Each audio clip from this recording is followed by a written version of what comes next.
puan-puan yang dihormati sekalian. Apa khabar?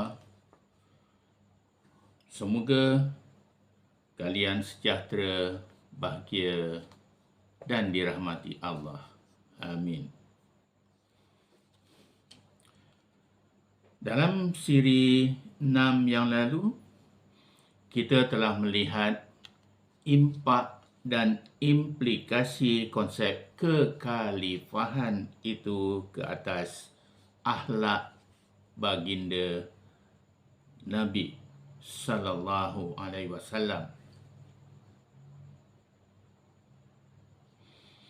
Dalam siri berkenaan, saya menggunakan kenyataan Aisyah yang menyebut akhlak Nabi adalah Al-Quran sebagai asas membincangkan akhlak Nabi sallallahu alaihi wasallam. Namun, apabila dikatakan tujuan penciptaan manusia itu untuk dijadikan khalifah, mengikut ayat Al-Baqarah 30, artinya baginda Nabi sallallahu alaihi wasallam menyahut seruan ayat ini dan menjadikan dirinya sebagai seorang khalifah. Dengan demikian,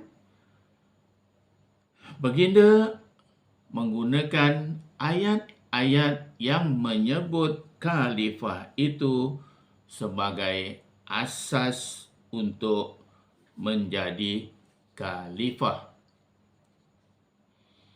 Jadi, secara tidak langsung, boleh kita katakan bahawa keseluruhan akhlak baginda Nabi adalah berorientasikan idea kekhalifahan itu. Jadi, kita harus sedar dengan sebenar-benarnya bahawa baginda Nabi adalah seorang khalifah dan akhlak baginda Nabi sepatutnya adalah berasaskan ayat-ayat yang menyebut khalifah itu. Lalu, timbul persoalan. Bagaimana pula dengan Islam baginda Nabi sallallahu alaihi wasallam?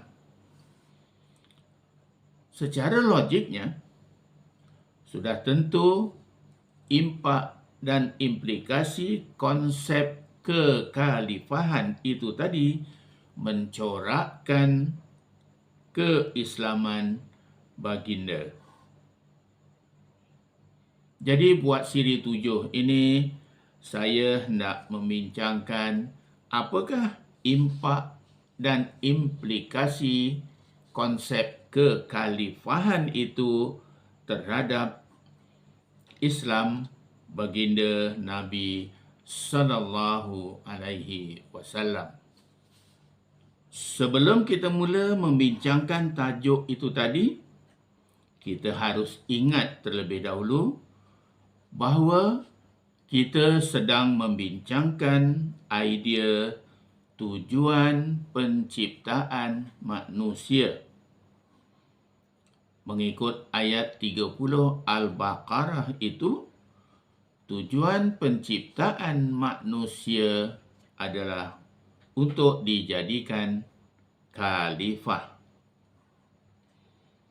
Jadi, secara tidak langsung, logiknya, konsep kekhalifahan itu menjadi ideologi cara hidup baginda. Jadi, inilah yang hendak kita lihat. Jadi, buat siri 7 ini, kita hendak melihat apakah impak dari konsep kekhalifahan itu terhadap kepribadian baginda Nabi sallallahu alaihi wasallam, sekaligus melihat keislaman baginda.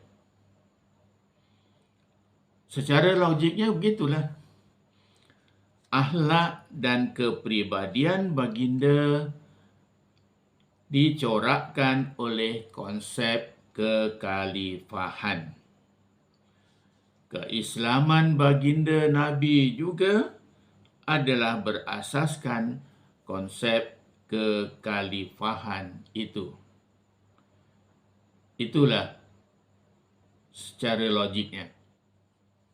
Saudara-saudari yang dihormati sekalian, apabila hendak melihat kepribadian baginda, kita kena lihat dahulu erti kepribadian itu.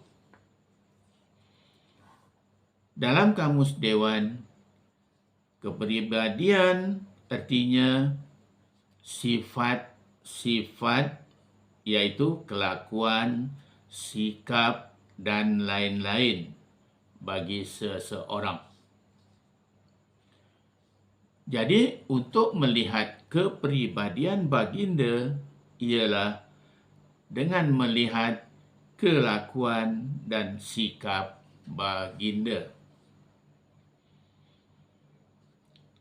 Dari sudut psikologi, kelakuan dan sikap seseorang adalah digerakkan oleh ideologinya. Demikian juga dengan baginda Nabi sallallahu alaihi wasallam. Tetapi apabila disebut akhlak Nabi adalah Al-Quran, pastinya kelakuan dan sikap baginda atau yang kita sebut kepribadian itu sudahlah sempurna. Justru, apalagi yang hendak diperiksa kerana ideologi baginda adalah Al-Quran itu. Tidak mengapalah. Jadi, tujuan kita ialah hendak mencari contoh-contoh yang kita kira sebagai kepribadian baginda. Lagipun, yang hendak kita cari ialah yang berkait dengan kelakuan dan sikap yang berkait dengan konsep kekhalifahan itu. Saudara-saudari sekalian,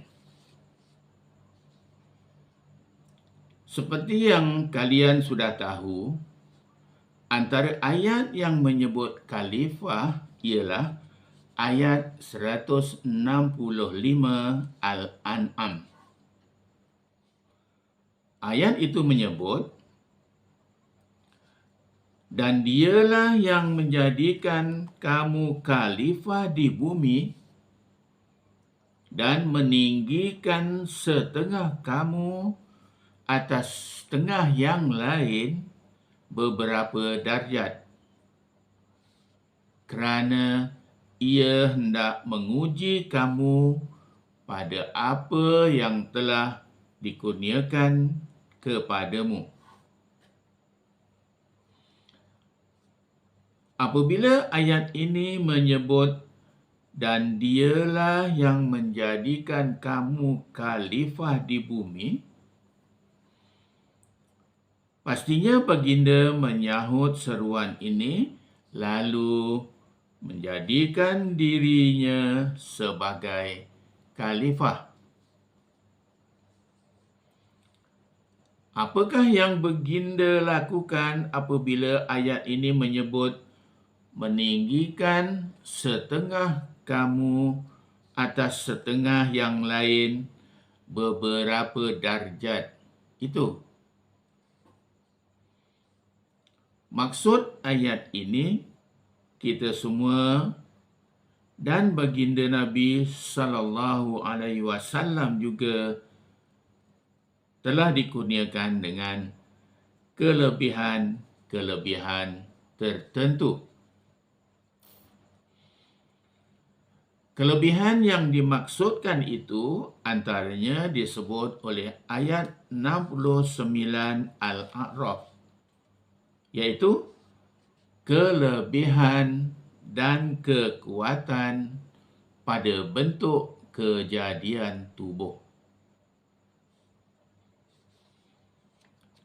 Kekuatan itu ialah kekuatan jasmani, iaitu anggota-anggota badan. Manakala kelebihan itu pula bermaksud kelebihan rohani seperti akal yang cerdik, emosi yang mantap,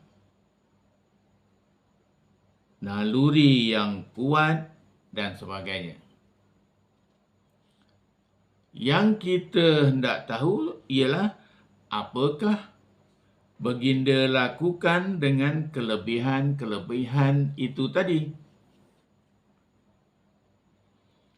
Tentu kalian semua tahu bahawa sejarah membuktikan baginda sering pergi berperang. Berperang itu menunjukkan baginda menggunakan kekuatan jasmaninya. Satu lagi, riwayat mencatatkan bahawa baginda sering memberi usrah dan pengajian. Memberi usrah dan pengajian itu menunjukkan baginda menggunakan kelebihan rohaninya, iaitu akal, untuk mengembangkan Islam. Sebenarnya banyak lagi riwayat yang menunjukkan baginda menggunakan kekuatan jasmaninya dan kelebihan akalnya untuk kepentingan agama Islam. Yang harus kita sedari di sini ialah bahawa baginda melakukannya itu tanpa bayaran, kerana demi Allah, kerana menyahut seruan ayat 165 Al-An'am itu. Kesimpulannya, apabila ayat 165 itu adalah tentang khalifah, artinya yang baginda lakukan itu adalah atas peranannya sebagai seorang khalifah. Satu lagi ayat yang menyebut khalifah ialah ayat 69 Al-A'raf yang menyebut, dan kenanglah ketika Allah menjadikan kamu khalifah sesudah kaum Nabi Nuh, dan Allah telah menambahkan kamu kelebihan dan kekuatan pada bentuk kejadian tubuh. Maka kenanglah akan nikmat-nikmat Allah supaya kamu berjaya. Seperti yang disebut tadi, iaitu sempena ayat inilah baginda menggunakan kelebihan dan kekuatan tubuh badan baginda untuk menegakkan Islam. Bukan sekadar seperti contoh yang disebut itu yang baginda lakukan. Apabila ayat 69 Al-A'raf itu menyebut kelebihan, kelebihan itu lawannya kekurangan. Jadi apa yang hendak kita lihat ialah apakah yang baginda lakukan dengan kelebihan yang baginda ada itu untuk orang yang kekurangan. Kita biasa mendengar riwayat bahawa baginda rasa tidak senang apabila sudah menjelang waktu malam, baginda masih mempunyai setengah dirham di tangannya. Lalu, baginda keluar rumah untuk mencari orang yang memerlukan. Baginda melakukannya kerana wang setengah dirham itu adalah lebihan dari keperluan baginda untuk hari itu. Lalu baginda merasa tidak wajar menyimpannya. Mengikut semangat kekhalifahan, lebihan itu harus diberikan kepada orang yang kekurangan. Ayat 74 Al-A'raf pula menyebut, maka kenangkanlah nikmat-nikmat Allah itu dan janganlah kamu bermaharajalela melakukan kerosakan di bumi.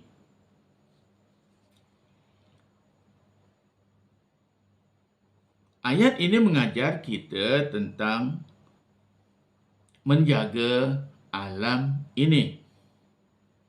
Lalu, apakah yang baginda lakukan sempena dengan seruan ini, iaitu menjaga alam ini? Tentu kalian pernah mendengar riwayat di mana ketika baginda memimpin angkatan peperangannya, baginda berpesan agar jangan sampai terpijak semut. Riwayat ini menunjukkan betapa prihatinnya baginda terhadap makhluk, walaupun hanya semut.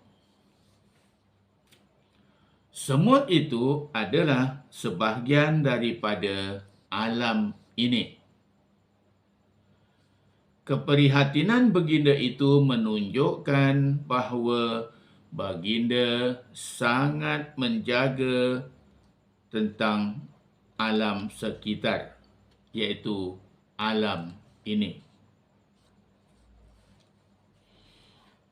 Satu riwayat lagi tercatat iaitu tentang seorang pelacur Bani Israel yang menyelamatkan seekor anjing yang terlalu kehausan. Apabila baginda mendengar kisah tersebut, baginda bersabda, dia akan dimasukkan ke syurga. Kisah ini membayangkan keprihatinan baginda terhadap satu makhluk, iaitu anjing itu.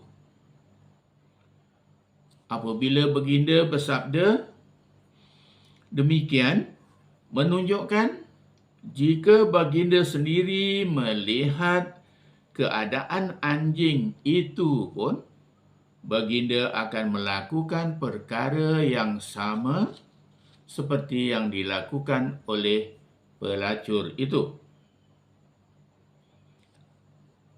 Dua peristiwa ini menunjukkan bahawa menjaga alam sekitar adalah suatu perkara yang wajar untuk dilakukan. Menjaga semut itu dan menolong anjing yang kehausan itu boleh dilihat sebagai ikon penjagaan alam sekitar. Justru apabila Allah memberi amaran, janganlah kamu bermaharejalela melakukan kerosakan di muka bumi, itu menunjukkan semangat kekhalifahan. Kerana ayat 74 itu menyebut khalifah. Jadi, menjaga alam sekitar itu adalah suatu daripada tanggungjawab seseorang khalifah.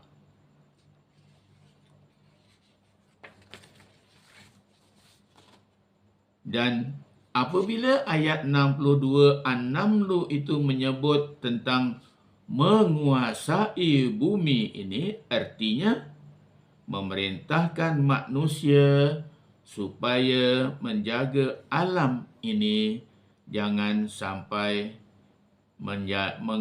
menemui kerosakan. Idea inilah yang dijadikan pegangan baginda Nabi sallallahu alaihi wasallam. Satu lagi ayat yang menyebut khalifah ialah ayat 129 Al-A'raf. Ayat ini menyebut, mereka berkata, kami telah dianiaya dan diperhambakan oleh Fir'aun sebelum engkau datang kepada kami dan sesudah engkau datang kepada kami. Nabi Musa menjawab, mudah-mudahan Tuhan kamu akan membinasakan musuh kamu dan menjadikan kamu khalifah di bumi. Kemudian, ia akan memerhati bagaimana pula perbuatan kamu. Ayat ini ialah tentang aduan pengikut Nabi Musa. Tentang Fir'aun melakukan penganiayaan dan penghambaan terhadap mereka. Lalu dijawab oleh baginda Nabi Musa seperti yang tersebut dalam ayat berkenaan. Apa yang harus kita lihat ialah selepas itu Nabi Musa berpesan kepada para pengikutnya, kemudian dia akan memerhati bagaimana pula perbuatan kamu. Kenyataan Nabi Musa ini bermaksud supaya jangan melakukan penganiayaan dan penghambaan seperti yang dilakukan oleh Fir'aun. Apakah yang baginda lakukan sempena peringatan Nabi Musa itu? Soal penganiayaan itu, antara surah yang menyebutnya ialah surah Al-Ma'un. Surah ini menyebut tentang orang yang tidak memberikan hak makan minum orang miskin sebagai disebut suatu bentuk penganiayaan. Apabila Aisyah berkata akhlak Nabi adalah Al-Quran, artinya baginda Nabi sallallahu alaihi wasallam pastinya mengambil pengajaran dari surah Al-Maun itu. Baginda tidak sama sekali melakukan penganiayaan terhadap orang miskin. Jadi demikianlah bahawa ayat-ayat tentang khalifah itu diambil oleh baginda Nabi sallallahu alaihi wasallam sebagai ideologinya. Dengan kata lain ialah bahawa ayat-ayat tentang khalifah itu baginda Nabi jadikan sebagai sunnahnya. Apabila ianya sunnah, artinya itulah juga Islam baginda. Dan itulah Islam yang sebenar. Artinya, Islam yang benar adalah yang berasaskan kepada konsep kekhalifahan itu.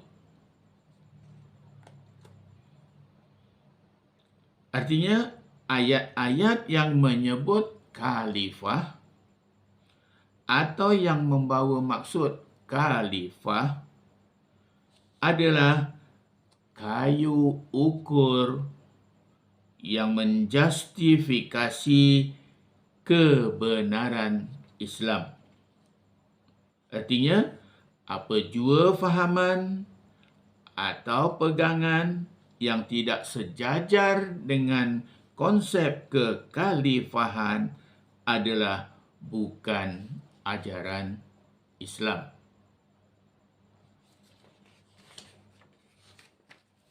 Jadi yang sangat penting kita harus ingat ialah apakah respon kita. Ayat 14 Yunus menyebut, kemudian kami jadikan kamu, wahai umat Muhammad, khalifah di bumi, menggantikan mereka yang telah dibinasakan itu, supaya kami melihat apa pula corak dan bentuk kelakuan yang kamu akan lakukan. Dengan jelas bahawa ayat ini menyeru kita umat Islam agar menjadi seorang khalifah.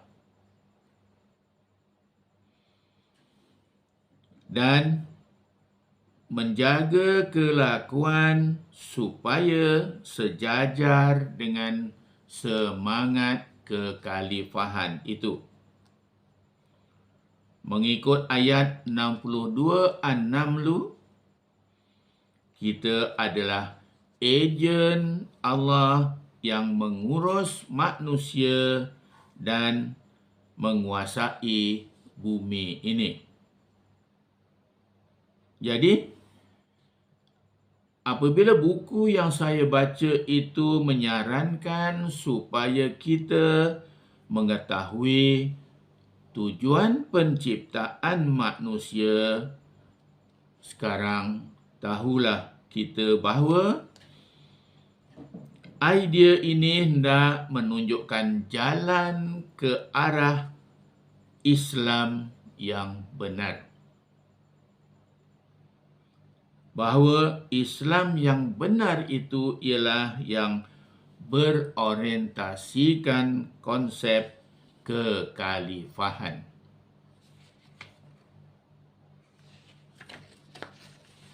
Sekian dulu. Hingga kita jumpa lagi di lain masa.